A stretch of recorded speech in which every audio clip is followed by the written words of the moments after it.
This time on Hellfire Heroes, a quad drops down a 10-foot ditch. Oh, man. It's stolen. Yeah. A welder's truck catches fire. Move up. We've got some good fire going. You got magnesium burning in there as well. Watch it. A child trapped in a creek Hey, bud, we're coming. Hang on there. puts Jamie on edge. I'll get your heart going. Every time. In the untamed wilderness of Alberta, where seasonal wildfires can destroy a town in a single day.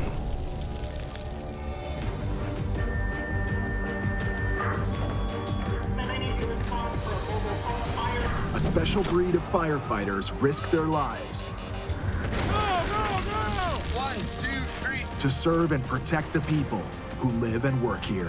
When it's game day, Just hit the engine part. it's on until the last person is safe. We got 2 down here.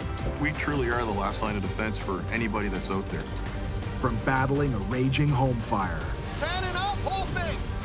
to search and rescue, Hey, bud, we're coming. no job is too big Second crew on me. Let's go. or too small. There's a cat in the tree. A cat?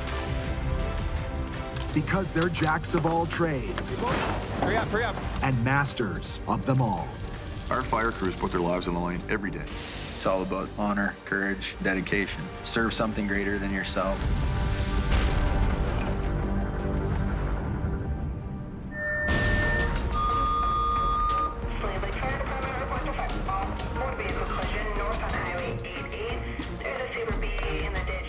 The Lesser Slaves Fire Hall 1 crew suits up for a vehicle collision just outside of town. Bahri dispatch, you can mark 102, responding with 1 and 1 TV. Chief Jamie Coutts is already on the way. It sounds like this was just a case of a wide load that was not moving over, so the truck just had to take the ditch to avoid it. The driver is lucky. He wasn't injured. But his 70,000-pound load of lumber is precariously balancing on the side of the road. So we'll just stay away from the collapse zone there, but Chief's first job is to secure the scene. good news is he didn't roll and no fluids are leaking, which helps us. It definitely could have went the other way, wow. Motor vehicle collisions are just one of the many types of emergency calls that Slave Lake firefighters have to deal with. When you're in these remote fire departments, you have to do everything. A lot of people think you just show up and get a pager and hee-haw, throw your gear on and jump on the truck, but we do so much more than just fight a fire. Let's have someone bring some pylons up and... Okay, I got some from 102. So yeah, we'll set 1 lane at a time traffic as soon as we can. Okay, sounds good. You have to know how a truck works to work around trucks. You can do a little medical and you can do a little extrication and you can do a little firefighting. We'll do whatever it takes to make sure that everybody makes it home. So if the police need us to help with traffic, we'll help with traffic. If somebody needs us to help the tow truck driver, we help the tow truck driver. It doesn't look bad from here, but when you're standing by it... Chief leads the tow truck driver on a quick recon. Heavy loaders and forklifts will be needed. But that's not Chief's problem. I guess we can go ahead and send home. And he sends the firefighters home, so they're ready for the next call. There's just so many things going on at any given time. You know, you hear all the time, jack of all trades and master of none. It's different here. You gotta be jack of all trades and pretty darn good at everything.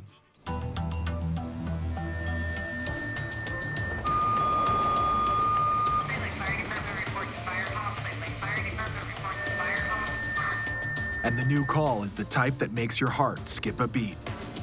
You're responding to child stuck in the mud behind the Holiday Inn. Oh, 102. Go ahead. Just about there. Just roll a truck ASAP. Chief Jamie Coutts is first on scene, and he heads straight towards the edge of Sawridge Creek. A young child is trapped below the steep embankments of the creek. It's still spring, water's flying through there real fast, and it's super cold.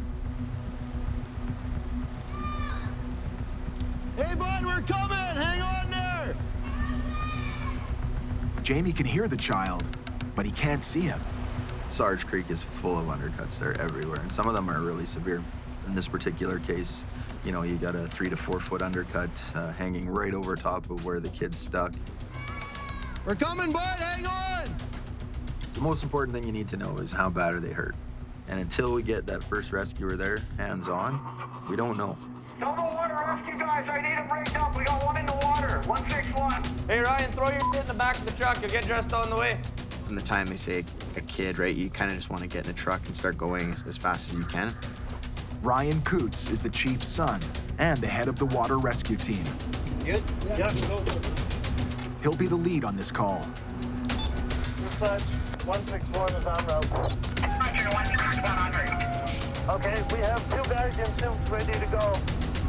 We'll try and anchor onto something. We're trying to think of how we're getting down there, how we're going to tie him off, whether he's in the water or not. Right there, right there. Just down here on the edge of the creek. You stuck in there, pretty cold. So I'd say off this tree right here. So I want you in down. The fastest way down is over the edge, a straight drop 10 feet down. In, now. Wrap around that tree. It's around that tree. I just need somebody. I don't want to talk about it. I'm not waiting for a big system. The kid here. It's a kid, been in there for a while. We need to have people to that person right now. Grab this rope. Okay, right? Yep. Keep this hooked up. Let us know when you're there. Yeah, I'm touching down. You guys give me some slack. Firefighter Coutts is in the water. We're trying to get to the patient over against the bank. Ryan can't see the boy. He can't tell if he's hurt or just frightened. But getting to the child is no walk in the park.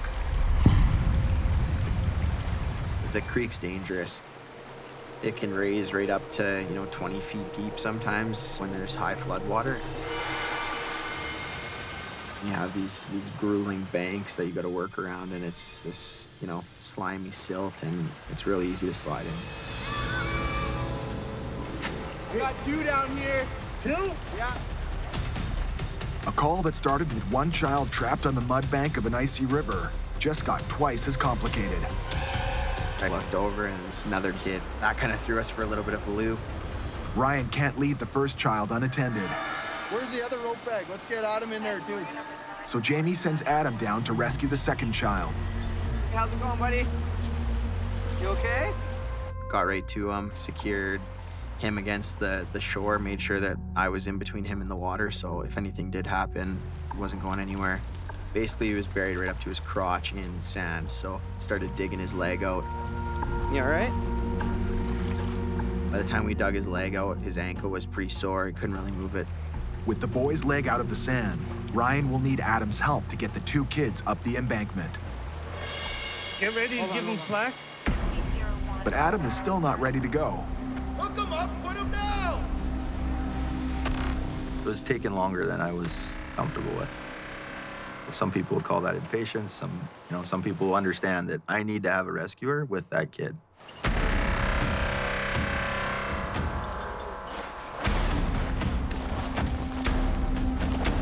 Yeah, I got the second swimmer coming down now.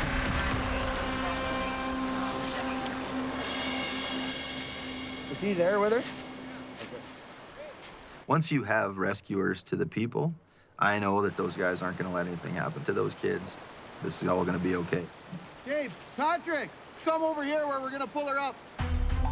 Jamie won't be happy until both children are safely on high ground. That would be my ideal spot. Up and out. Okay.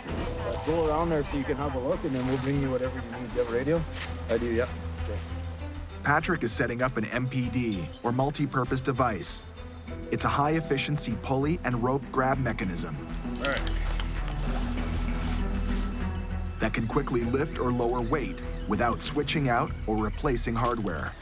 Get someone to get the soap basket for 161. One of the kids sprained an ankle when he fell down the slope, so they'll need the Stokes basket to haul him out. Stay away, because it's undercut real bad here. All the activity at the top of the bank has Jamie on edge. It's still undercut. Better safe than sorry. My job's mostly to fly at 30,000 feet and be able to see everything that's going on. And for Jamie, that means identifying and anticipating threats to his crew. Go around the undercut. Stay about 10, 15 feet away. In this creek, there's lots of undercuts. Water peels away at the bank, and so you're always fearful that the bank is gonna fall down. When seasonal, fast-moving waters carve out the lower sections of the high riverbanks, they create structurally unsound overhangs of earth or undercuts in the soil. These chunks can be hundreds or thousands of pounds. They can slide in and on top of everyone, they can fall on top of them and push them under. It could be catastrophic for the patient and for the firefighters. So when a peace officer comes too close to the bank, Jamie's worst fears look like they might become a reality. Someone get that cop car away from the creek now. Oh, back up!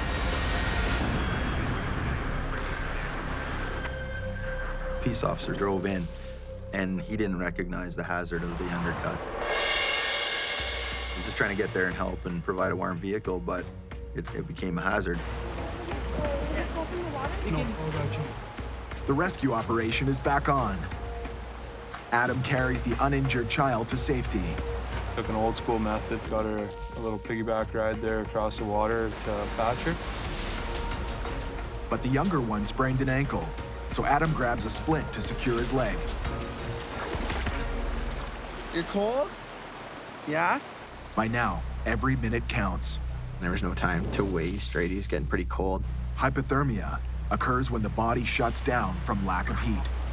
Here, we'll take you back. And for a small child in water this cold, it can set in within 20 minutes. Hey, Adam, they're gonna pass you the basket right above your head there. What? A couple more guys down here wouldn't hurt. It's going to take a few more hands to move the boy up the embankment. It's really deep right here. Once you get to that bank, it's easy going. Then it's gonna be a 4-man basket haul. We'll have a line on the basket as well. All the rescuers coming out this way. Keep going. All right, ready? Yeah. We're gonna go back and find your mom and dad, okay? Hey, Ryan, if you want, you can shove that noodle under the basket. Might help.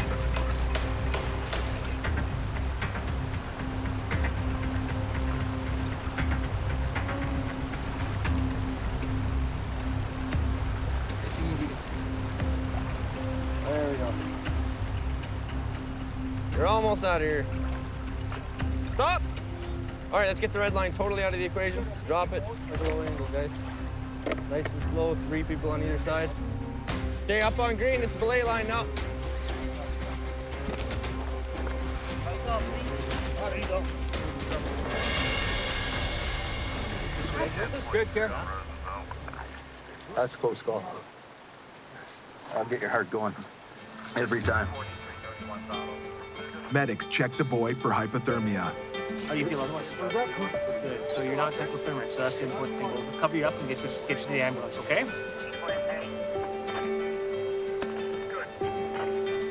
She's gonna be okay. It wasn't hypothermic or anything. A little bit of ankle pain, so hopefully not a break, but could have been worse.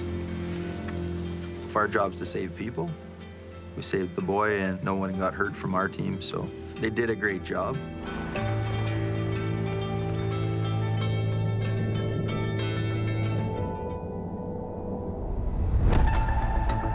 "287 kilometers southwest of Slave Lake in the remote community of Edson, Alberta.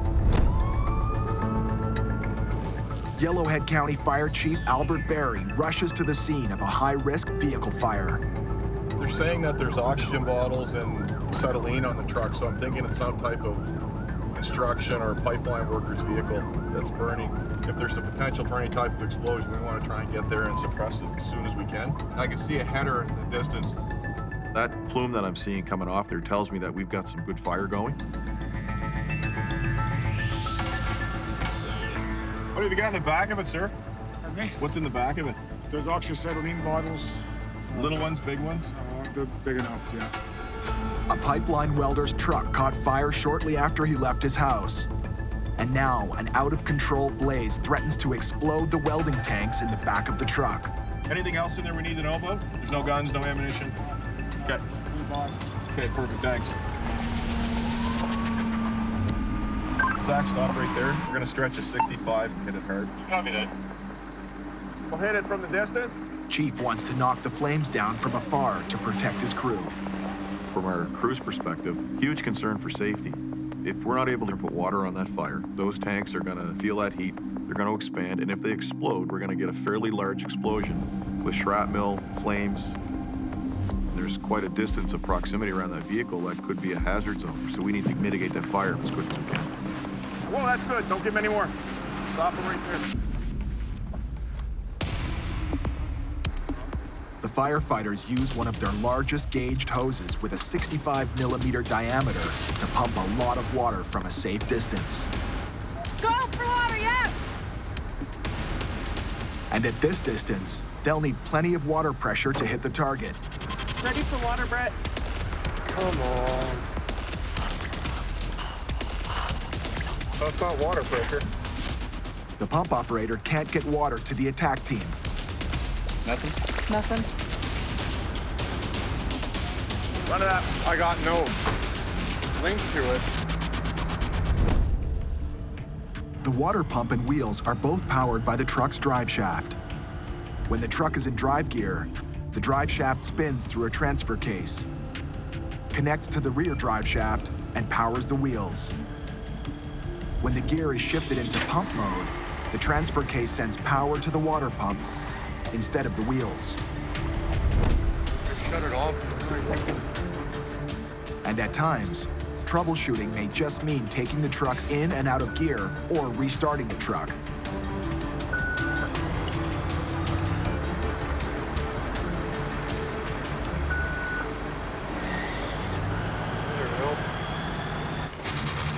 There we go.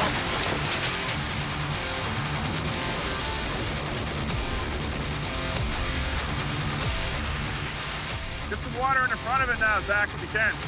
Get him to lower his line down a bit. Get that engine compartment fire going. In the grill. If they can knock out the blaze in the engine compartment, that'll stop the tanks from getting too hot. You got magnesium burning in there as well. Watch it. Shut him down for a minute. Chief Bahri calls for a timeout when he spots sparks of intense white light. There's got to be magnesium in that steering column. See where we got the fire in the color? See if you can line up with that opening in the firewall. Get some water in and it'll protect us if any of that stuff spatters.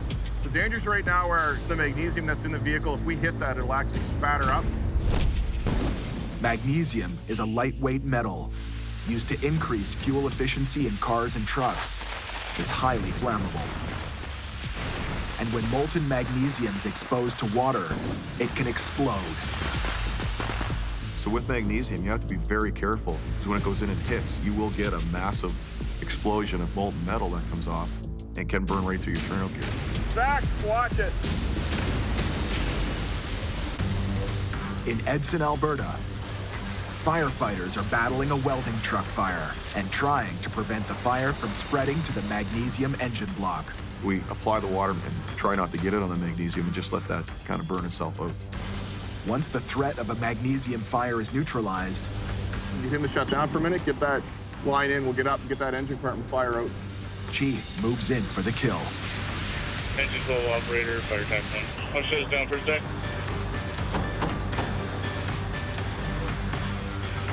Grab that line with Colt and we'll go up and hit it 2 lines.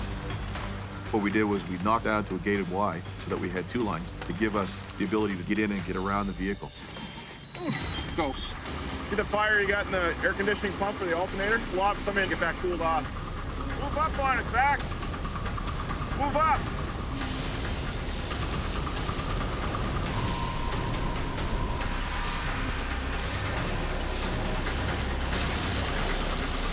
Nathan, in the cab. Get it in the cab. Chief thinks he has the fire under control, but he'll need to send his guys closer to assess if it's completely out. Zach's just doing a quick look at the truck, making sure we don't have any hot spots, any impinging flame that we had. We want to make sure those cylinders are okay. The thermal imaging camera identifies hotspots. I think we're good to kill it and get in there. Okay, shut one line down. I'm just gonna get the engine blinded up, make sure there's nothing in there smoldering. All right, let's fire a bunch of water in the wheels real quick, and then we'll get the owner to come up and have a look.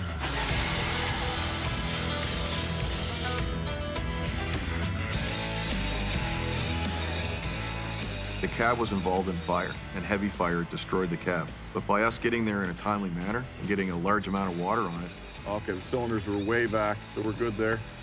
we saved his electric welder. We saved a great deal of the tools that he had stored in the compartments. But your welder's good, hey? Welder's good. Yeah, nothing burnt in the welder at all. The welder and his family survey the damage. He said he just filled those tanks, and so that's a bomb waiting to go off if it was to burn any further, you know, and scary stuff. At least you're okay. Okay? That's the main thing. This is replaceable. Nope, that is not. Nice work, buddy. So when we respond to calls, whether it's an accident call, a fire call, Nice job. our firefighters and our crews that go out there put their lives on the line every day. And they will continue to do that day after day after day. That's what we do. Back at Fire Hall 1 in Lesser Slave County, the crew prepares to welcome some familiar faces. Gonna have some visitors come in, the kids that were in the creek. We get a chance to show them what we do here, so they're not scared of firefighters, right? It was kind of a scary incident, but now we're just normal people doing a normal job, and they're able to see all that for themselves. So a few of these people will probably look pretty familiar to you. This was the guy in the wetsuit that came right up when you were in the creek. It was kind of a scary time, eh? It's terrifying. I had a whole mix of emotions, from angry that they went down there, scared because I wasn't quite sure if they were hurt. Oh, well, it's all good. You made it through. Our job is to protect all those people, and without community, you wouldn't need us, right? So getting out into the public is job number one. All right, are we fire trucking it now? After a tour of Fire Hall 1, it's time for a fire truck ride. So, lights is just that red button right here. All the emergency lights are on now.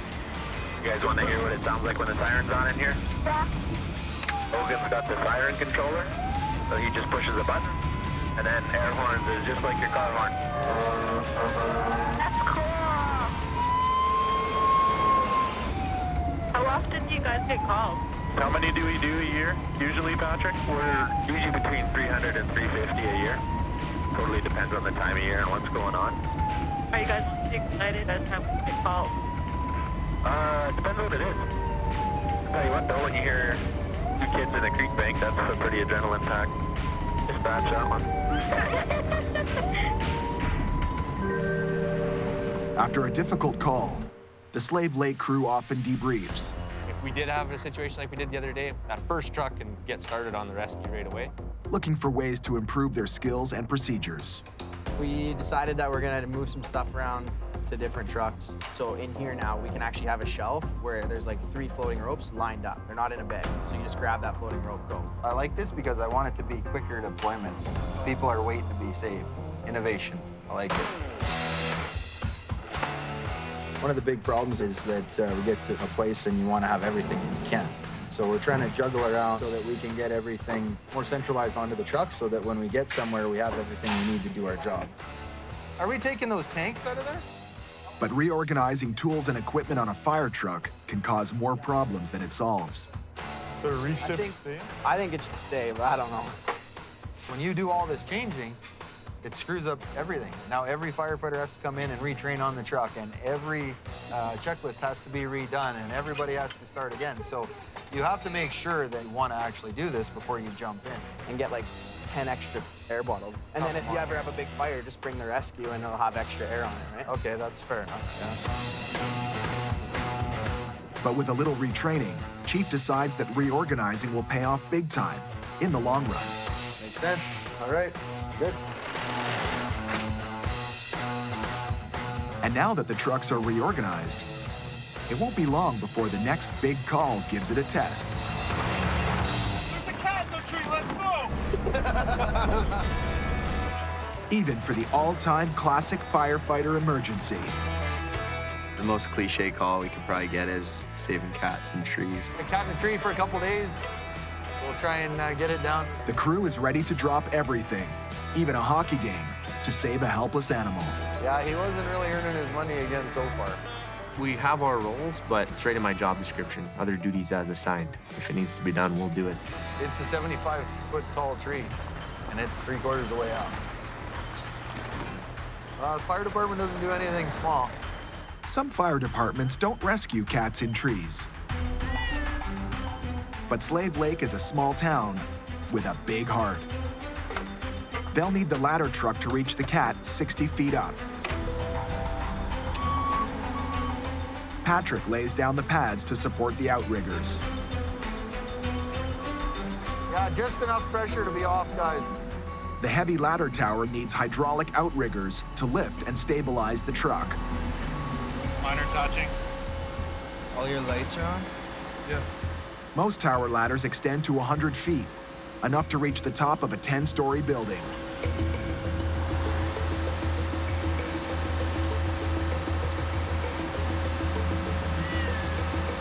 Okay, that's good.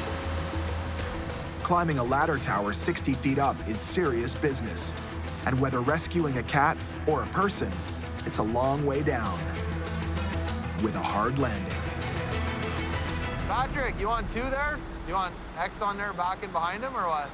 Yeah, I might as well. Throw your helmet on and just back him up. So I'm allergic to cats. I'm actually pretty allergic to them, so I'm never the guy that goes up to get the cat.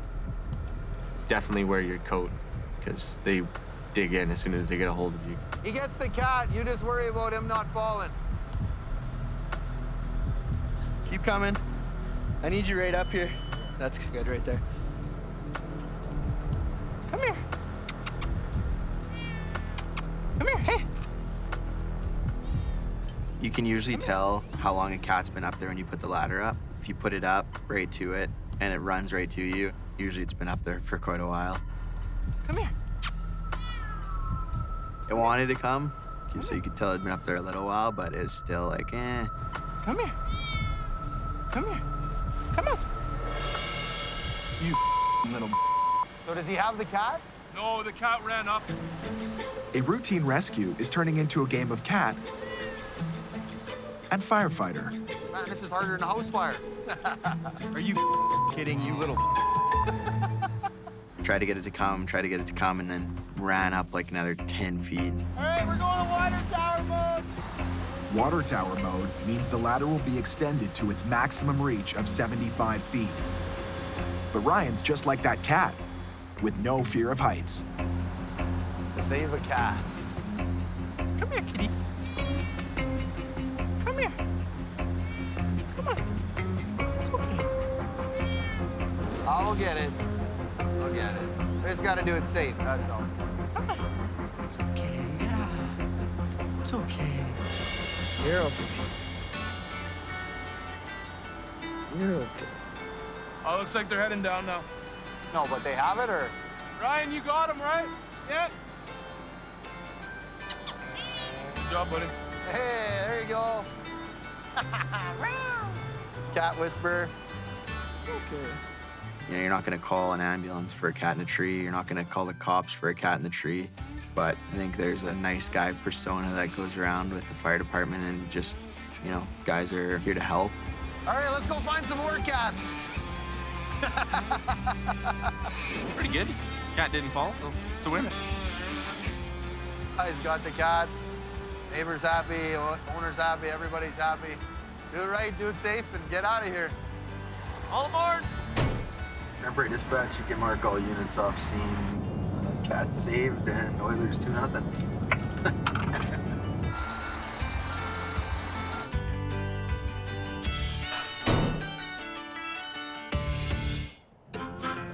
No sirens on the next call. It's time for a little community outreach at Slave Lake's Northern Lights Aquatic Center. Gonna be doing a little demonstration on water rescue in the pool. With a lesson on water safety. There's a throw bag on there, though. Should we take a medical bag just in case? Because we're the only full-time people here, we just get put in a teaching position a lot of the time. Let's say we have somebody that's I don't know, something happened to them in the water. We have grade 9s from all the schools in Slave Lake, and we show just what it takes if somebody does get into trouble, the resources needed to get that person out of trouble. In Canada, over 450 people drown every year. The highest fatality rate is among young adults, with the 20 to 24-year-old age group at the top, and an average of 44 drowning deaths each year.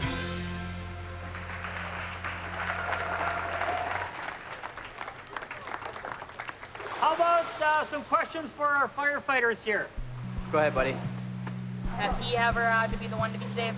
Not yet, luckily, but that's because I wear my life jacket everywhere I go. You know, we go to lots of rescues. Anytime it's on land, you know, they're still gonna be there when you get there. In the water, it's different. As soon as they're under the water, you know, you're waiting for a dive team, and the chance of them being alive when they come back up is very, very slim, right? So every time I'm in the water, I got my life jacket on when I'm boating. Slave Lake duty officers. Springwood Drive, near the exit to the highway. Quad accident, 2 female patients, unknown injuries. A call for an ATV accident brings the visit to a quick close. Copy that. We do get a fair amount of calls like that. People get up every year on quads. Just about every single one, there's somebody's hurt. We have to be ready for everything. So we're basically planning for the worst and hoping for the best. Over 100,000 ATV accidents occur every year in North America. Most incidents result in serious injuries, requiring medical emergency treatment. And over 700 result in fatalities. 2 girls trapped down in the bottom of the ravine. Anytime you hear like a quad accident, you kind of automatically think that someone got hurt pretty bad. 2 young women lost control of their ATV and crashed into a deep ditch. There was the quad with a couple of young ladies on it. At the time, my concern was for these people. She seems like she's in a bit of pain. Oh, man. I was never really into quadding. You see a couple bad accidents, and it really changes your outlook. When I got here, they were sitting on the quad drinking out of their 40 vodka. There was some alcohol involved, so we realized right away that this was definitely going to be an RCMP incident. I don't know how we're supposed to get it out. Whose is it? Ours. Did they steal it? Yeah. The ATV owner arrives on scene and makes a serious charge. It's stolen? Yeah. We realized that the quad was stolen. We'll help you get it out after they've done all their stuff. Deputy Chief Alex Pavchek is quick to offer a helping hand. So it was stolen. It's these people's quad here. So once the cops give us okay, we'll see if maybe we can help them get it out. Being a firefighter is not just about going to a fire and putting it out and coming home. It's about being involved in the community. If that was me, I would want somebody to help me out. All right. Seeing as how it was just stolen a few minutes before and the homeowners were there, being a small town, we said, you know what, we'll help you get this thing out of here. We gotta make sure we get enough guys to help you lift it while you try and pop it out of this hole. Our original plan was if we could get it unstuck from where it was, we could just drive it down to where there was a little bit less of a hill and then drive it up the hill. 1, 2. It's stuck. It's kind of stuck. It won't move at all. And we realized it was pretty stuck. It would have taken a lot of effort to get it unstuck. We could have did it for sure, but He's got a winch right here. the guy offered up a winch on his Jeep, so we figured, hey, we'll give that a shot.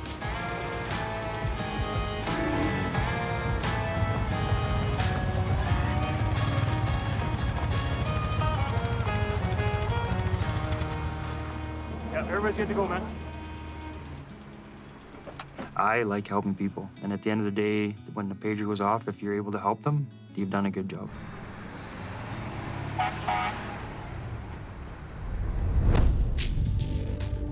The Lesser Slave Regional Fire Service includes 5 fire halls and almost 110 volunteers who serve and protect an area over 10,000 square kilometers.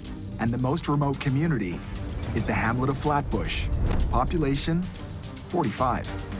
The famous Flatbush fire hydrant. I've heard about it for years, and I've yet to see it. It's a beautiful thing right there that we're looking at.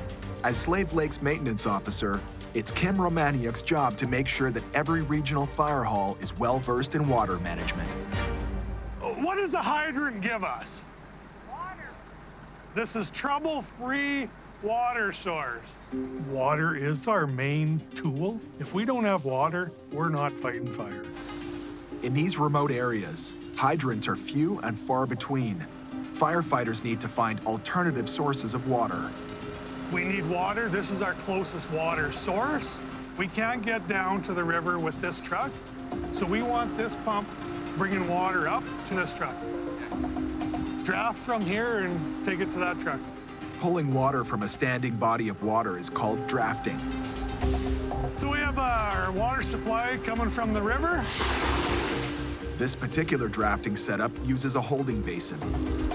It's a real challenge getting water flowing when you're drafting. Once the pump is running, there's no sense in shutting it down. Let her flow. That'll be drained in no time flat. And if that's pumping already, we're just ahead of the game. The steady flow of water into the basin allows multiple tanker trucks to continuously refill their tanks without fear of running low. Well, nice job, you guys. This is exactly what I want. Coming up with inventive ways to fight a fire is just one of the things that makes these firefighters jacks of all trades. When someone has a problem, they call the fire department because we problem solve, we figure it out, and get it done.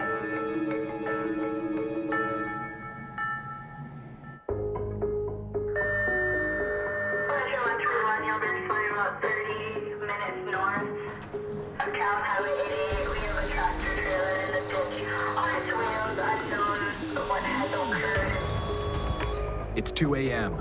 Good morning, gentlemen. And Hall 1 is responding to a semi-truck that went off the highway into a ditch. Headed to a semi-truck in the ditch, up on its wheels still. Caller just drove by, so we're just getting whatever they saw as they were driving by. Lots of things could have happened at 2 o'clock in the morning. With so many big trucks hauling heavy industrial loads on these remote 2-lane highways, the firefighters are kept busy 24/7.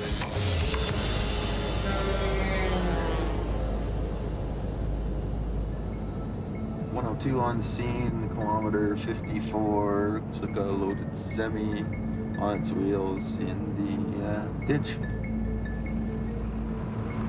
How did we get down there? It's this huge Super B semi loaded up with lumber, parked right down by the trees. It looks like he just drove right down in here. Super close call. You know, there's 6, 8, 10-inch diameter trees there that he could have hit, but he rode it out. Anyone in there? Oh! No one in there? Okay. Weird. A tractor-trailer truck is almost in the trees, engine running and lights on. But what happened to the driver? There's the DOA, dead on arrival. You really don't want that, right? And these are GOA, gone on arrival. And so where did they go? Man, who leaves their lights on when they leave, though? So that's even more weird. Like, there has to be someone around. Who leaves a truck running? Well, let's just split into 2 groups and go 100 feet each way, and we'll just try that way. Just see. Maybe he's hurt and he's wandering around. Maybe he's been ejected and we don't know why. The truck's secure, and with no traffic hazards on the highway, it looks like the firefighters' work here is almost done. So just checking around, make sure that he's not anywhere else. At some point, it comes a police matter. Dispatch, I'm gonna need RCMP or ASAP. Is there registration hanging there?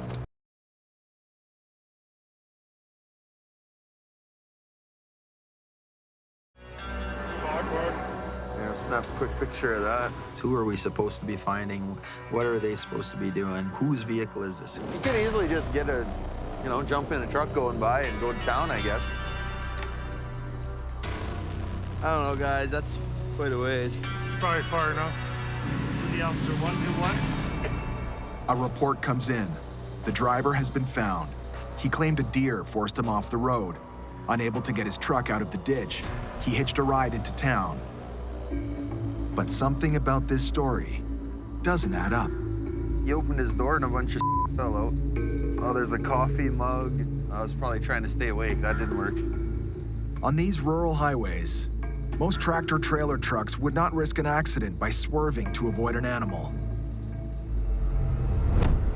On a previous call, Jamie encountered a tractor-trailer truck that did hit an animal. This big truck hit a moose? Yeah, just hit the front bumper just down the hill there. Like most trucks operating in these parts, this semi was outfitted with a heavy-duty bumper guard, which can protect the vehicle from a collision with even a large animal. But for now, Jamie's just happy to learn that the driver is safe. And his work here is done. So as long as we're sure that he's not there, I go right home and sleep like a baby. When the Lesser Slave Regional Fire Service isn't responding to emergency calls, they often assist in cutting-edge research for wildfire prevention.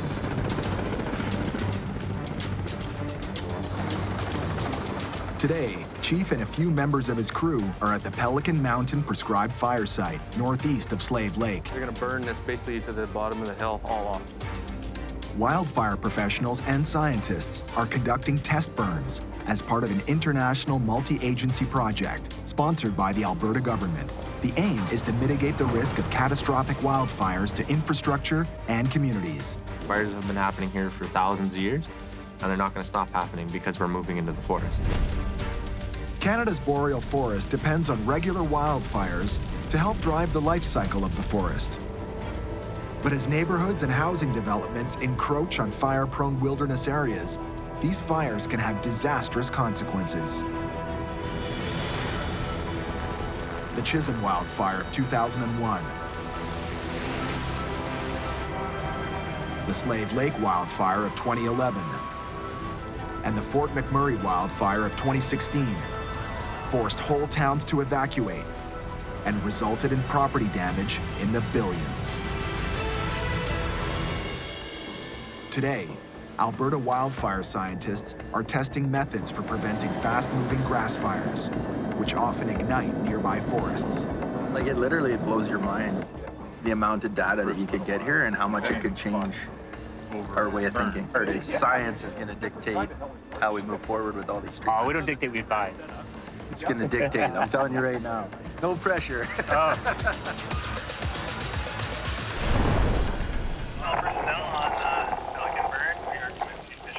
Houston, we have takeoff.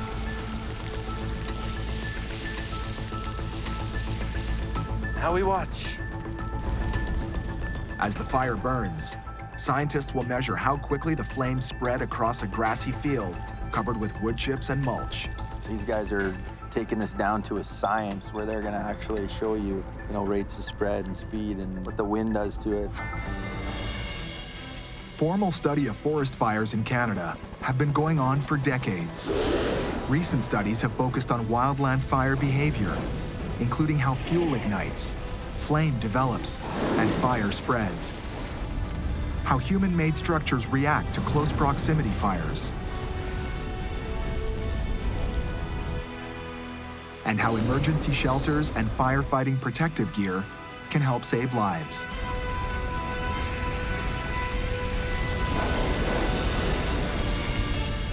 Yeah, it's throwing a lot of heat. So I would say it'll help prevention. What should we do? How should we do this? Right? It'll answer a lot of those questions. This is taking a wildfire and collecting all the data that goes with it to see how it burns and where it burns and which treatments are better. This could change the way that we do all of our fire smart treatments, and this could change the way that we fight fires. I can't think of anything in my world that's more important than this.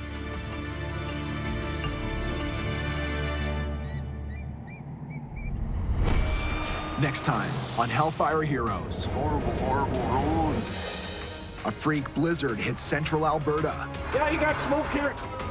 Give the roof a shot. Within days, snow turns into torrential rains. Oh, Mother Nature. If you shut the power off, we can help you cut this branch down. It's all in a day's work during these weather extremes. It creates multiple issues. Basically, get out of your car and run.